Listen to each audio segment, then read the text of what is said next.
All right, Kathy's ready. Yeah, I'm back from live streaming, and we're so excited to have Kathy and Bill from Texas here with us tonight. Uh, so we're going to do a little blues talk and learn a little bit about Texas blues since we have some Texas blue people here. Uh, so Kathy and Bill, uh, were you guys like are you from Texas originally or from other places and transplants, or what's your background with Texas? I was born in Fort Belvoir, Virginia. I was a military brat. I came to Austin in 1968. My dad was a Texan from San Antonio, so I consider myself a Texan. And how about you, Bill Jones? Well, if you followed where the hurricane is going, the eye is where I was born, in the eye of the hurricane, Port Arthur, Texas. So Ah, they seemed, I've been checking in with all my friends down there, and they said they were lucky the storm surge was only 3 feet. So, Port Arthur, there's a lot of blues down there. There was Janis Joplin lived down the street, and Johnny Winter, and a lot of blues came out of there, including myself. that's great. So we hear about the term Texas blues. So being Texans, how would you guys describe Texas blues? I would say the style of music known as the Texas blues began with the advent of the electric guitar. T-Bone Walker laying it down on electric guitar in Dallas.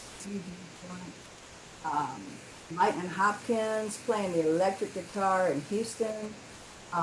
Just huge influence on musicians, Texas all over the world. Um, Later, the style was a more aggressive uh, blues guitar style. Began with the great Freddie King, Albert Collins, Johnny Winter.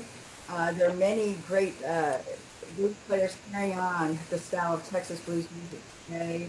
I am so fortunate to play in a band called Kathy and the Kilowatts with this man here, Bill Jones, because he really lays down blues.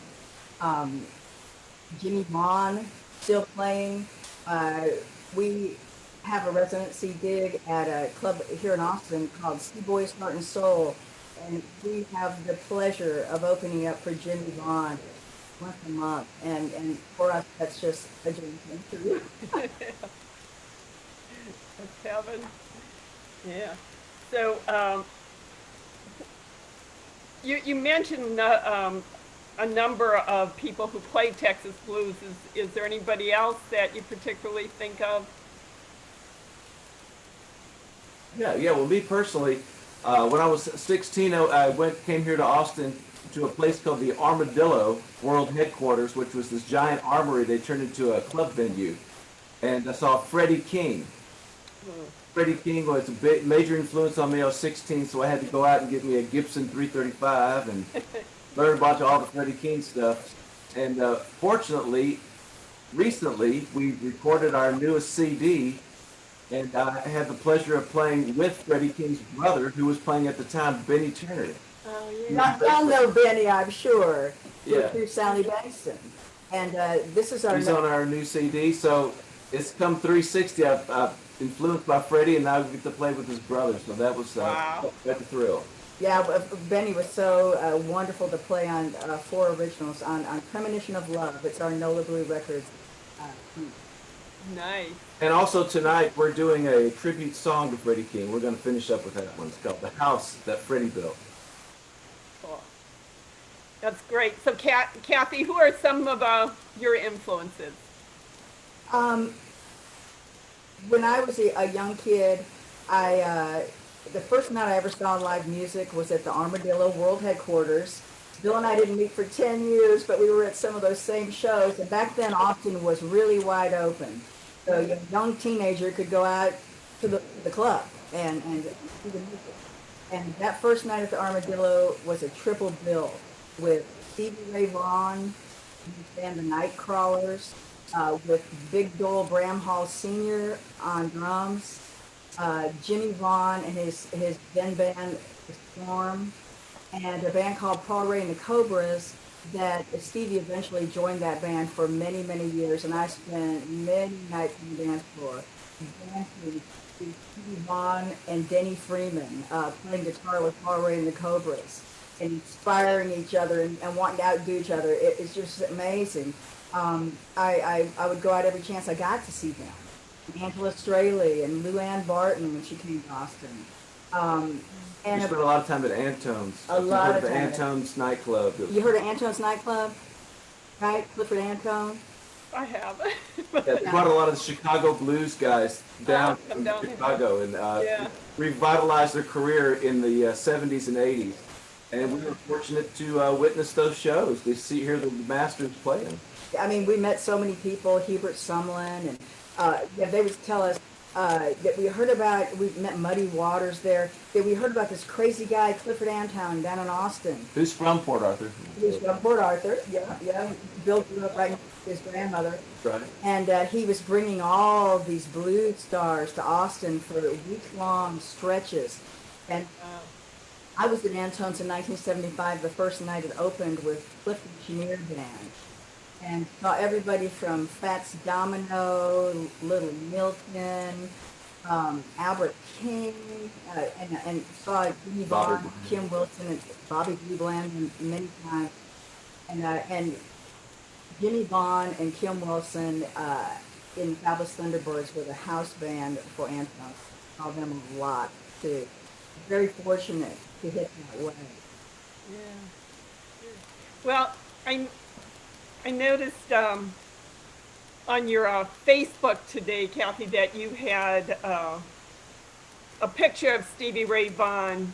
It's kind of commemorating that this is like the 30th year anniversary for his death. So, and you know, he was definitely one of the most associated people with like the electric blues coming out of Texas, and so it's really I mean, it's amazing that was that long ago.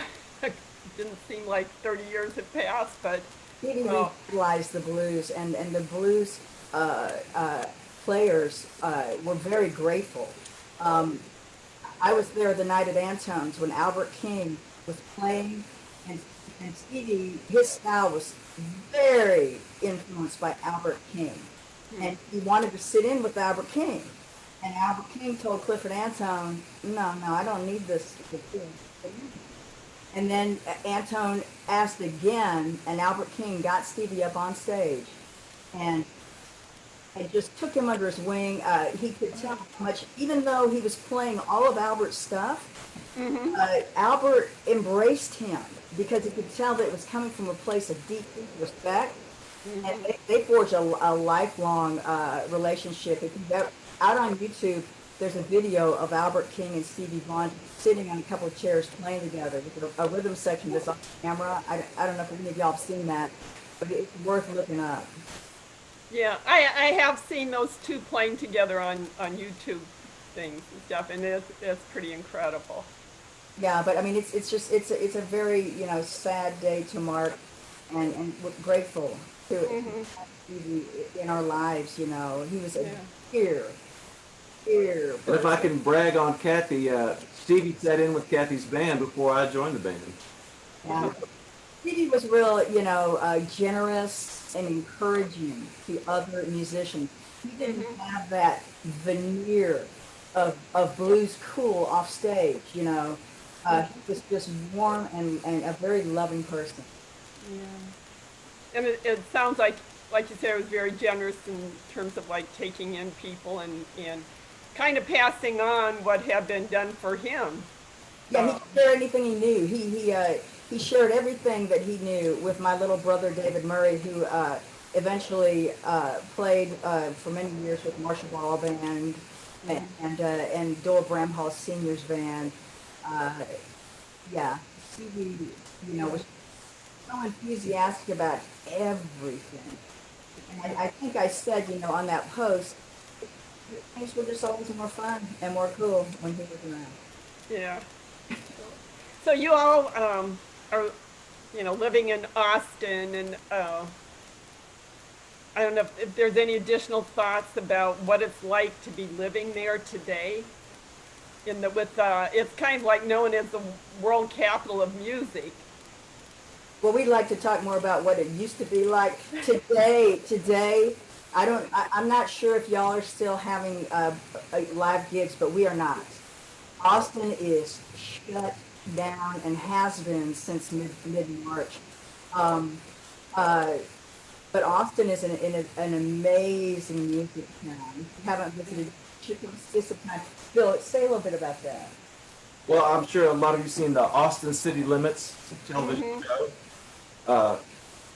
For those things, through the Armadillo World headquarters, there was this hippie congregation, and then the Rednecks showed up for a Willie Nelson concert, and the hippies and the Rednecks got along, and they liked the same kind of music, and that started a whole thing there with the Cosmic Cowboy Groove. And us bluesers, we were over in different places too, and it all worked out, and the city, the mayor and the city realized how much money was brought in by festivals like South by Southwest and Austin City Limits Music Fest. So it's become like a tourist area. And the city's very supportive of the music scene now. It didn't used to be, but it No, not is at all. now. Yeah, And yeah. there are many iconic venues to play. I hope that they survive and thrive. Seaboard Heart and Soul, the Continental Club, Antones is still going. Antones. We pray that they survive and thrive. It's a town with lots of bands, lots of good bands, and any gig that you have, it's a very competitive scene. It's an embracing scene, but it's competitive, and you have to bring your A game when you play Yeah. live in Austin. The town also was home for some iconic radio shows like Paul Ray's Twine Time for 30 years. We learned so much about music by listening to that show. And Larry Monroe's Blue Monday. We still play Larry Monroe's archival shows. And then Mike Buck, the original drummer for the Fabulous Thunderbirds, took over as the DJ for Blue Monday. And it became Well, really enjoyed getting a chance to learn more about Texas blues, and appreciate you guys sharing your life experiences in Texas and And we thank especially you in so our. much for doing this. It means so much to musicians to have you helping us keep the music alive by doing shows like this. And you keep our spirits going. I'm really looking forward to it. So thank you so much, and we'll see you later on in the evening. Get a chance to hear some authentic Texas blues.